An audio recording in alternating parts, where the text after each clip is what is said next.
Shalom, selamat pagi Bapak, Ibu, Saudara, serta rekan-rekan yang saya kasihi di dalam Tuhan Yesus Kristus.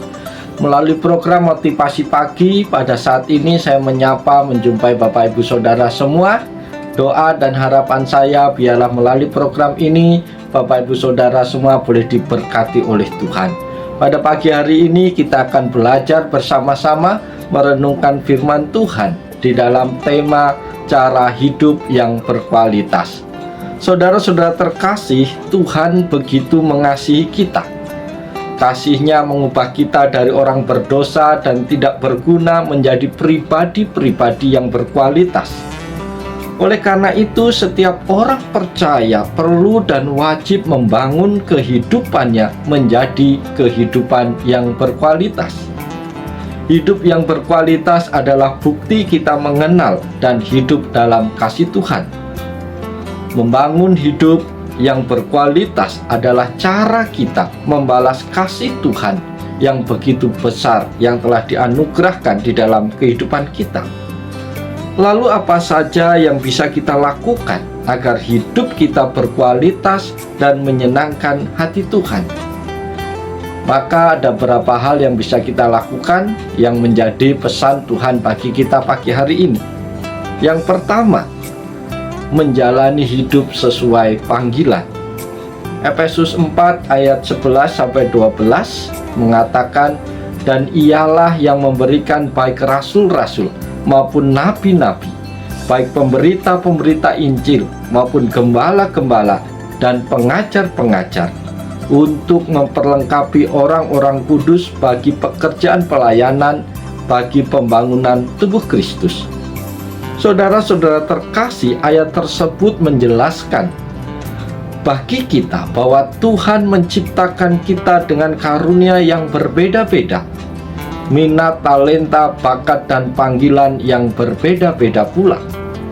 Tujuannya pun sudah jelas disebutkan bahwa perbedaan tersebut adalah untuk saling melengkapi dan saling membangun satu dengan yang lain. Bagian kita adalah menemukan panggilan hidup kita sehingga kita dapat memaksimalkan bakat dan talenta yang Tuhan sudah berikan di dalam hidup kita.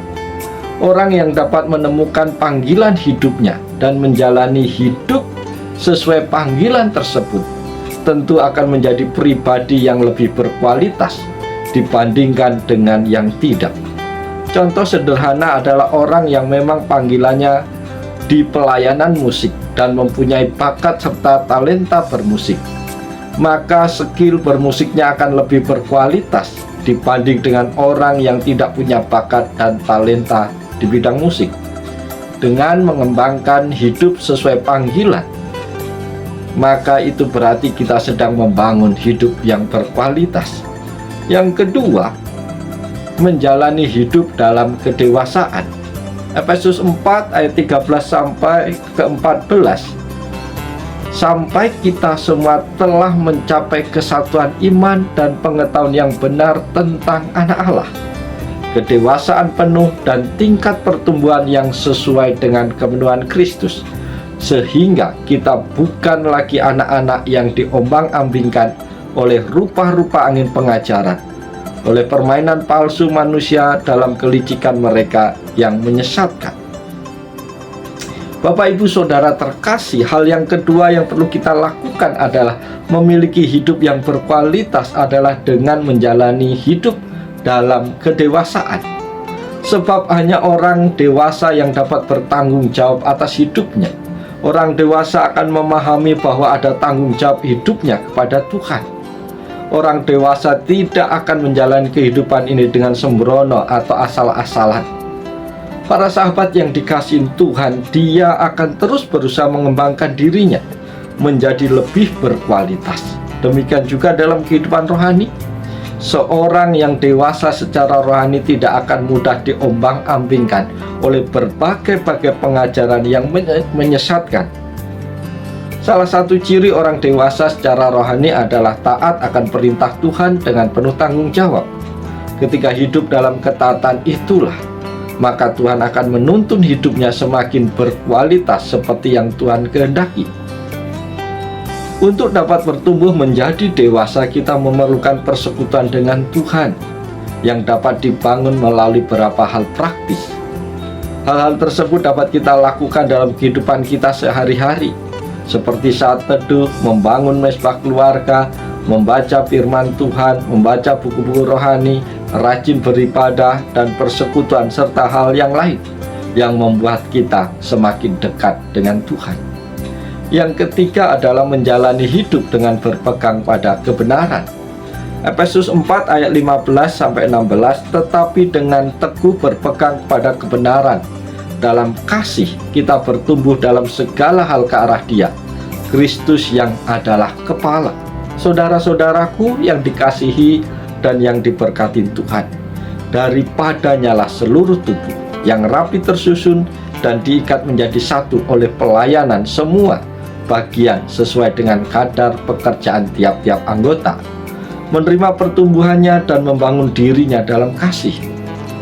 Hidup ini akan semakin berkualitas di hadapan Tuhan jika kita hidup terus berpegang pada kebenaran. Kebenaran inilah yang akan menuntun hidup kita menjadi tampil berbeda di tengah dunia yang semakin menyesatkan. Standar kualitas hidup kita bukanlah berdasarkan standar dunia, namun berdasarkan standar kebenaran. Bapak, Ibu, Saudara yang dikasihi Tuhan, kita perlu ingat bahwa hidup kita harus menjadi berkat dan terang bagi orang lain. Maka kita perlu hidup dalam terang kebenaran firman Tuhan, sehingga kita mampu menerangi dunia yang gelap ini. Contoh sederhana, ketika dunia semakin kehilangan kasih, maka kita justru harus semakin hidup dalam kasih. Dengan demikian dunia akan melihat kualitas yang berbeda dari anak-anak Tuhan. Ketika kita dapat membangun hidup yang berkualitas dengan menjalani hidup sesuai panggilan, menjalani hidup dalam kedewasaan, serta menjalani hidup dalam kebenaran, maka kita akan menjadi pribadi yang dapat menyenangkan hati Tuhan. Ingat bahwa Tuhan lebih dahulu mengasihi kita, maka saatnya kita membalas kasih Tuhan dengan membangun hidup yang berkualitas. Saudara-saudara terkasih, biarlah melalui bagian firman Tuhan pagi hari ini menolong, membangun, memotivasi kita untuk terus mengembangkan, meningkatkan kehidupan kita, supaya kehidupan kita semakin berkualitas di hadapan Tuhan dan menyenangkan hati Tuhan. Mari kita jalani hari ini dengan penuh sukacita, dengan semangat lakukan yang terbaik. Ingat, Tuhan tidak pernah meninggalkan kita. Dia selalu ada. Dia siap menyertai dan siap menolong kita. Oleh sebab itu, kita jalani hari ini di dalam sorak-sorai di dalam Tuhan. Oleh sebab itu, selamat pagi, selamat bekerja. Tuhan memberkati Bapak Ibu Saudara semua. Salam haleluya. Amin.